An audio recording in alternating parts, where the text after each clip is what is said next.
और इस तरह से गंभीर बीमारियां हो रही है। इसलिए आप लोगों से निवेदन है कि आप लोग अपना परंपरागत जो पहला होता था सिस्टम घरों में, जैविक खेती हल बैल से, तभी आप लोग का आने वाला मात्र 4-5 साल में ऐसी घटनाएं घटने वाली है जो कि हम लोग उसके चंगुल में फंस जाएंगे। अगर जो सुरक्षित रहना है, अपने परिवार और बच्चों को बचाना है, तो आपको अपना सिस्टम पर, पहले वाला सिस्टम पर आना पड़ेगा। सारा सिस्टम आपको घर में रखना पड़ेगा। जैसे हम लोग को बिया रखते थे ना, बीज, गेहूं, चावल, धान, सभी प्रकार के सब्जियां, साग, सबका बिया घर में रखा करते थे, उसी सिस्टम में आना पड़ेगा। नहीं, इसके अलावा कोई उपाय नहीं है। अगर जो नहीं कर पाए तो आने वाला 4-5 साल में बहुत अफसोस होगा। ये हमारा कर्तव्य है कि बस हम आप लोग को बताने का काम कर रहे हैं। आप लोग को मानना नहीं मानना अपनी मर्जी है। यदि बस बच्चों को बचाना है, परिवार को बचाना है, तो आपको तो आना पड़ेगा। मेहनत पड़ता है इसमें, मेहनत तो पड़ेगा, क्योंकि हल बैल पर आना बहुत मुश्किल है, लेकिन करना तो पड़ेगा। अगर जो सही रहना है, जीवित रहना है, बाल बच्चों को बचाना है, परिवार को बचाना है, तो इस पर आना पड़ेगा। इस बात को आप लोग अपने अपने घरों में बताएं। और एक बता देते हैं कि 4+1G एक पालम कॉलोनी इलाके दिल्ली में लगा, तो उसके बाद जो घटना घटी वो दर्दनाक हुआ। लोगों को, बच्चा बच्चा को कैंसर होने लगा। थोड़ा भाई थोड़ा सा लीजिएगा। तो बच्चा बच्चा को कैंसर होने लगा। उससे हुआ क्या कि अचानक, क्यों, जब वो 4+1G शुरू हुआ ना, उसके कारण।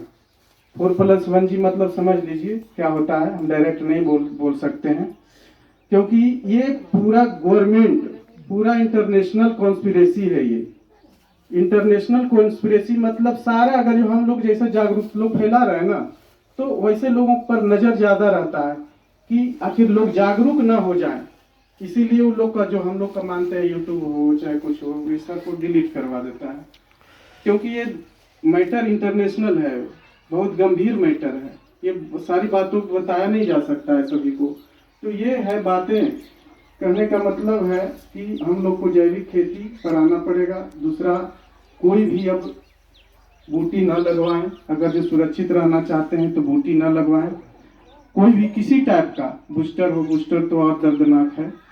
और ये जो बताएं, आप लोग देख रहे हैं, ये हमारे परम पूजनीय अब तो नहीं रहे इस धरती पर, उन्हीं के हम लोग ज्ञान के आधार पर आप लोग को जागरूक करने का काम करते हैं। ये आप लोग देख रहे हैं कि कितना स्वास्थ्य के लिए हानिकारक होता है ये सभी चीज। बारी बारी से आप लोग देख लीजिए, है ना।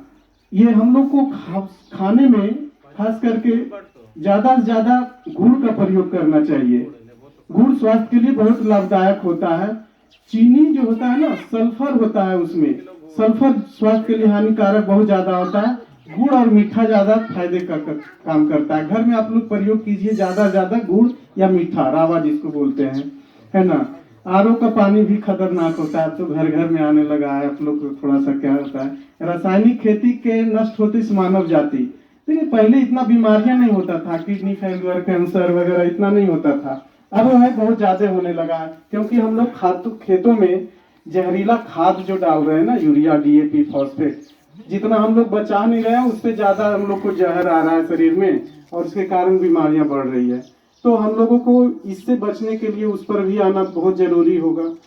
आप लोग रिफाइंड तेल सभी लोग यूज कर रहे हैं कि आप, बहुत लोग को लगता है कि हम लोग एडवांस में आ गए, तो रिफाइंड तेल बहुत अच्छा है, लेकिन नहीं। रिफाइंड तेल मतलब जिसमें उसमें जो पौष्टिकता होता है उसको परिष्कृत कर लिया जाता है। मात्र सफेद केवल उसमें रसायन ही बच जाता है, उजला उजला केवल उसमें। देखिए सरसों का तेल पीलापन होता है, यदि उसको हम लोग रिफाइन कर दिए ना, तो मात्र रसायन ही उसमें बच गया, पौष्टिकता खत्म हो जाती है, तो कोई विशेष फायदा नहीं होता। आप लोग कुछ भी बनाइए ना तो सरसों तेल में, पता है काला जामुन भी बहुत अच्छा बनता है उसमें, इसलिए हम बना के देखे हैं, बहुत अच्छा लगता है।